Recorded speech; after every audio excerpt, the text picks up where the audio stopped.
Hey everyone, welcome to the channel. I will be installing upgraded lithium batteries on my Ryobi RM480e.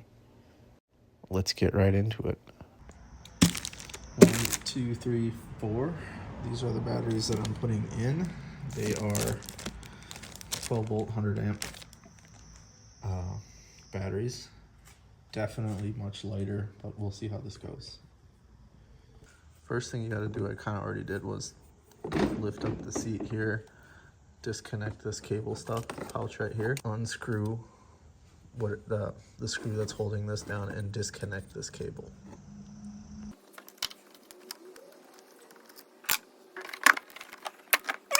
Next, remove the center bolt holding down the battery.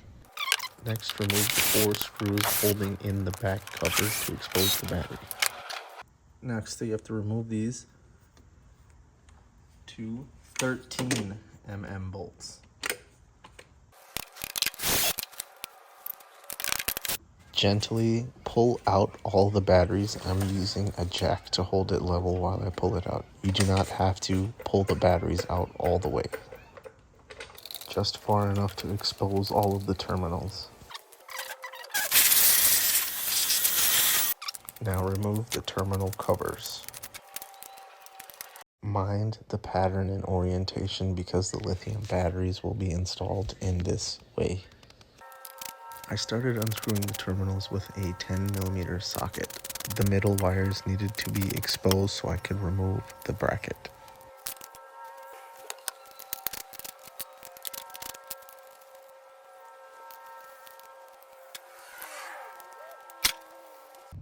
Before installing the new batteries, I wanted to see how much this SLA battery weighed compared to the lithium ones. 38.9.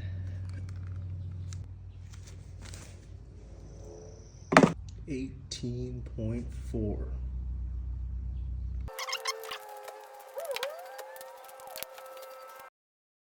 When comparing the original battery to the new lithium ones, the lithium battery is a little bit taller and about 2 inches longer. I'll put a link in the description on where I got the batteries as well as dimensions.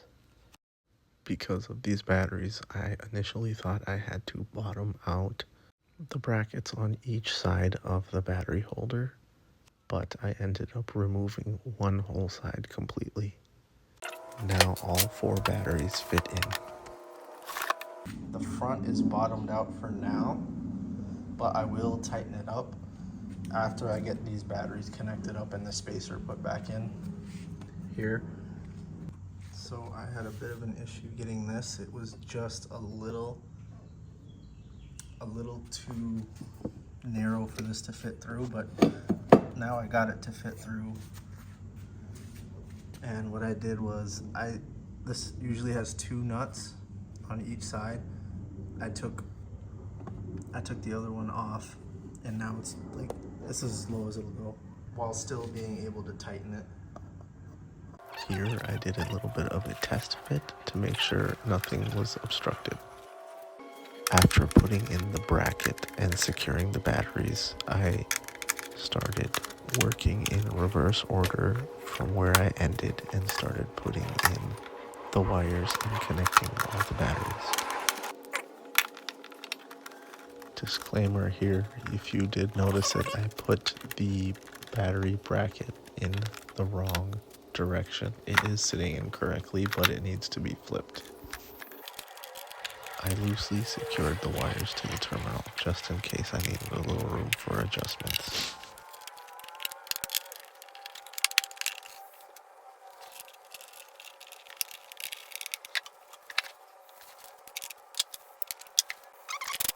Now I'm tightening them down.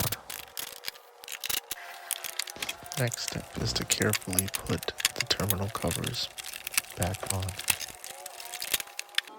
Here is where I start securing the base of the battery. You want it really snug, just a little bit past tight, but don't overdo it.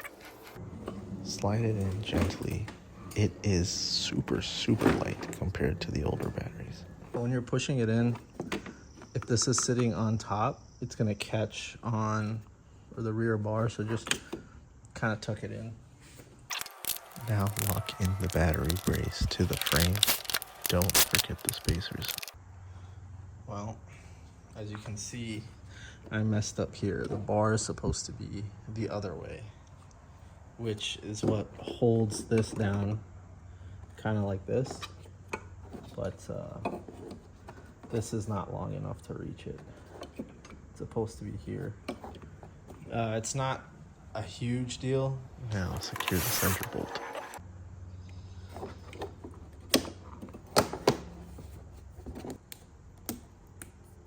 Now secure the back cover. Now that we got it done, it's all put back together. The new batteries are inside. It is recommended that we plug it in and charge it. Make sure everything is, make sure the batteries are maxed out and everything is happy. So here's the charger.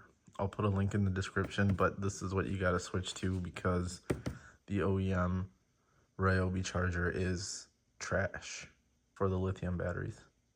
Little switch, you switch the tab over, switch it over to 48. I went with the lowest because I don't need an instant charge and I'm fine with letting it charge overnight. Here are the pin styles. The left is the OEM one, the right is the new charger. What you can do is unscrew these bases and just swap the heads because they do fit.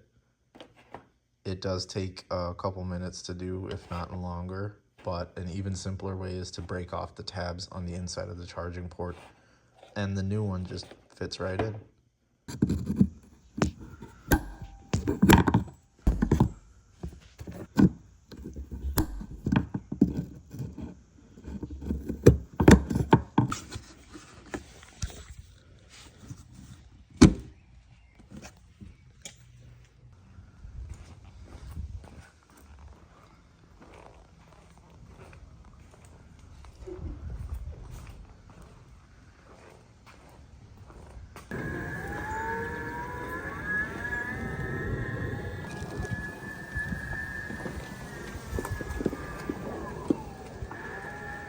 So I got the mower put away.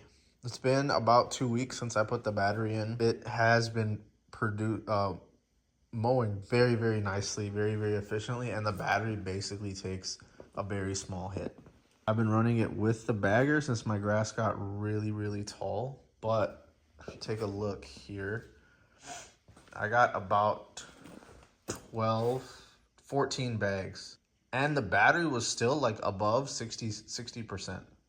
It's been about 2 weeks since I put in the new batteries.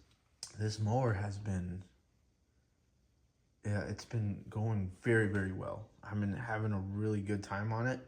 Way more pep, way more torque. You can definitely feel it when it's fully charged. It just wants to go. I want to do some more, but I think only time will tell how well the batteries have lasted. But I did my front yard. I have about an acre, a little bit less than an acre of cutting. So I did the both front and back. If I do one cut over all of it, the battery's barely gonna take a hit. But I did a lot of work on my front yard and the battery did so phenomenally. It's like working like a trooper. I have a really steep hill in the backyard and it's just going up it like it's nothing. I'm barely feeling any resistance. It's cutting so much more nicer. That's what it feels like. But the biggest thing that I can kind of feel, 40 times 4, 120 pounds. 18, I'm just gonna round up for the sake of it, times 4, so 20 times 4, 80 pounds. It's basically like lost half the weight. And you can feel it. It's moving a lot nicer, a lot better. At least with this gauge, I haven't upgraded it. It does give me a good estimate of what the charge is at. I know you're supposed to upgrade it for the better stuff, for a better gauge. I got up to 2 bars after it was fully charged before the blades, they turn on and they disengage. You can still drive the mower, but with the batteries disengaged. And it went from 100% all the way down to 20%. But this is using this battery indicator gauge, not an upgraded one. It's an unfortunate thing they give you lead acid batteries, but the lithium upgrade or the change replacement is definitely worth it. The doggo approves. If you like this, don't forget to subscribe. Thank you for watching.